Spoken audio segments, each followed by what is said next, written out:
darkest night, you are by my side.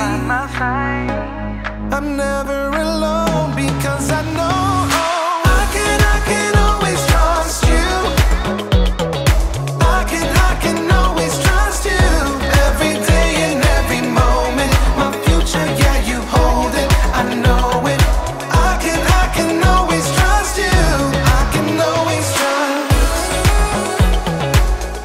I can always trust. I can always trust you.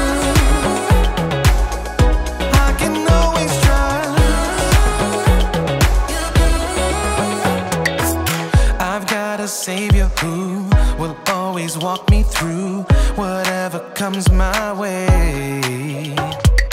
'Cause I put my hope and trust in the only one who's faithful every day.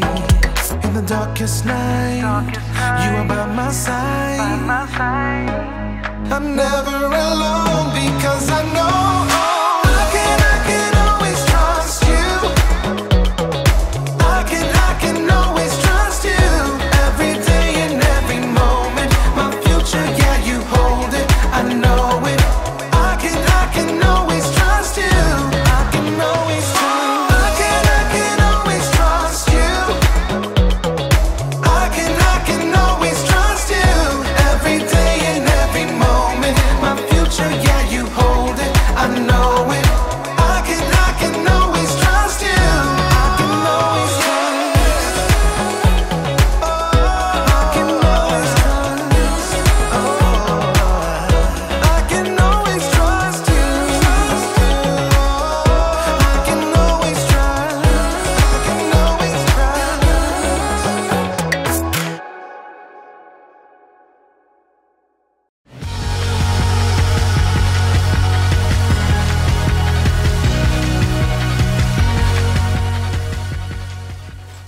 Oh, hey everyone!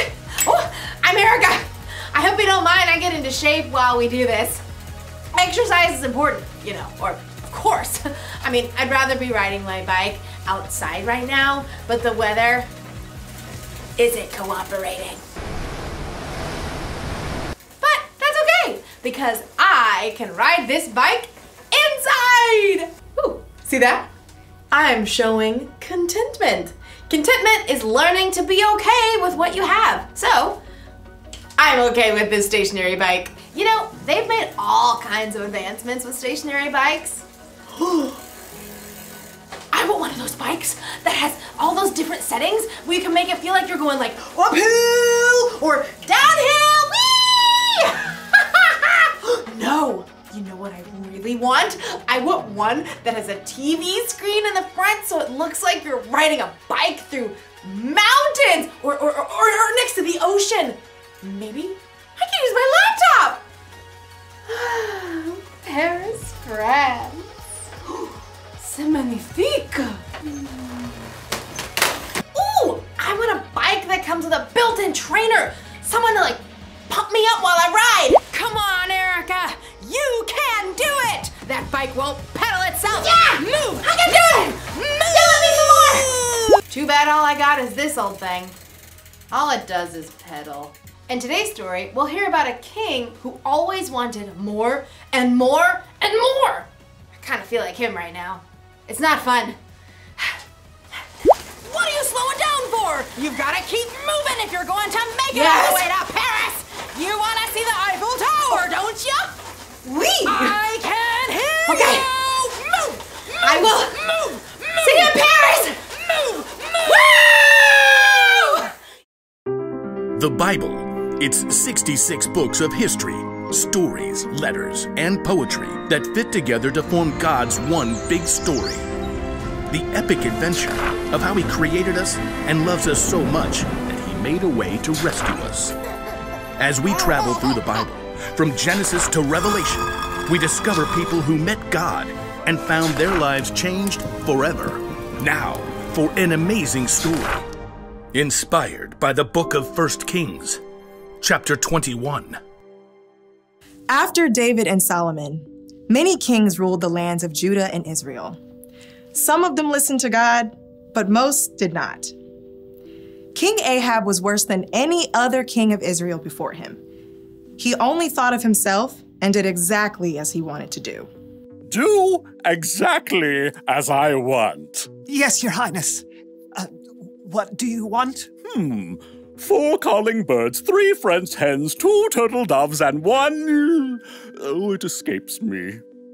Just bring me some pears flambé. No one ever said no to King Ahab, not even his wife, Queen Jezebel. Am I the most fabulous king to ever rule this land? Yes, of course, because you have me. King Ahab was certain he had everything he could ever want. That is, until he took a drive into the neighboring town of Jezreel. Ooh, just look at that lovely vineyard. It is perfection. Stop at once. King Ahab examined the green leafy vines and the heavy bunches of grapes. What fantastic fruit. The soil must be excellent. You, over there.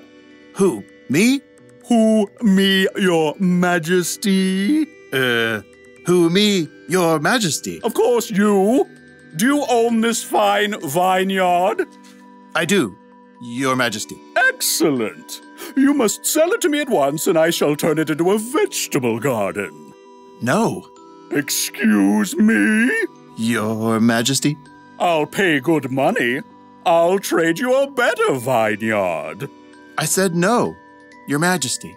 May the Lord keep me from giving you the land my family handed down to me. You... What? No. King Ahab was enraged. When he returned to the palace, he threw himself down on his bed and refused to eat anything, even date cakes dipped in honey. Why are you in such a bad mood? Why won't you eat anything? Naboth won't give me his vineyard. Oh, snap out of it. You're the king. I'll get you that vineyard. Queen Jezebel was just as bad as her husband, or maybe worse. She wrote a letter to the leaders of Naboth's town. Here is your mission, which you must accept. Number 1, announce a special day and give Naboth an important seat. 2, have 2 bad guys sit across from Naboth and claim that he cursed God and the king.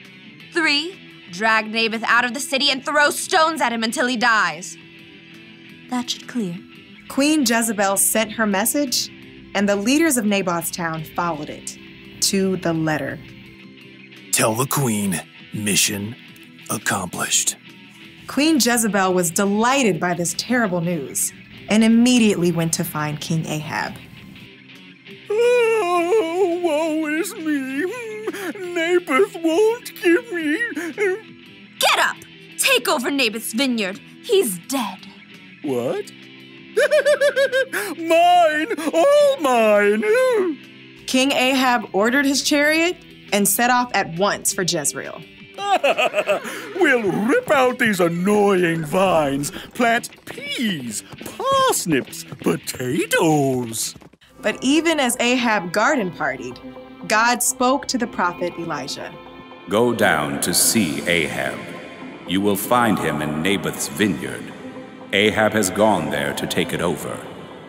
God gave Elijah a special message for the king. Elijah had faced Ahab before and knew the king would not be pleased to see him.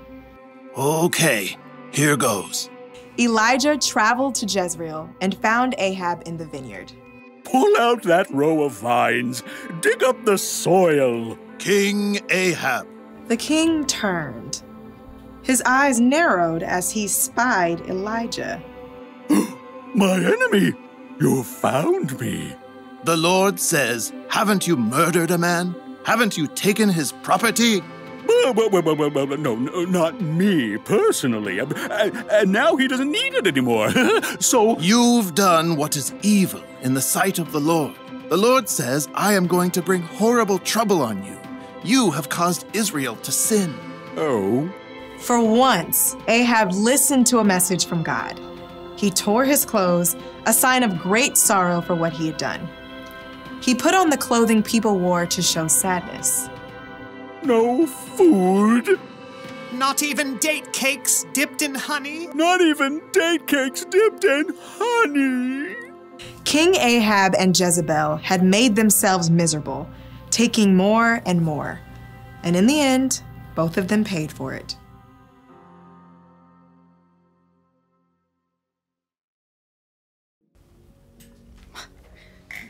Yeesh! King Ahab really wanted Naboth's vineyard. It's okay to want things, but Ahab wanted it so badly that it made him miserable. He even refused to eat. Has it ever happened to you? Have you ever wanted something so badly that it was all you could think about? Maybe it made you like super sad when you couldn't get it. Or maybe you threw a tantrum. If that sounds like something you might do, you may need a little help with contentment. Wanting things is fine. It gives you something to work toward or to look forward to. But when you want more and more and more and more, it can make you feel like Ahab. Miserable. Jesus once said, "Watch out! Be on guard against wanting to have more and more things." Life is not made up of how much a person has. Jesus knew there is so much more to life than the stuff we have. There are memories to be made, adventures to be experienced. Ooh, there are relationships to be grown with God and with others. These are things that will last long after the stuff we wanted has broken or gone out of style. So it's okay to want things, but here's the one thing to remember. Wanting more and more can make you miserable. So maybe one day I'll get a stationary bike with a few bells and whistles, but in the meantime, I'll ride this one and imagine it's springtime in Paris. Move, move, move! My imagination is very vivid. Au revoir!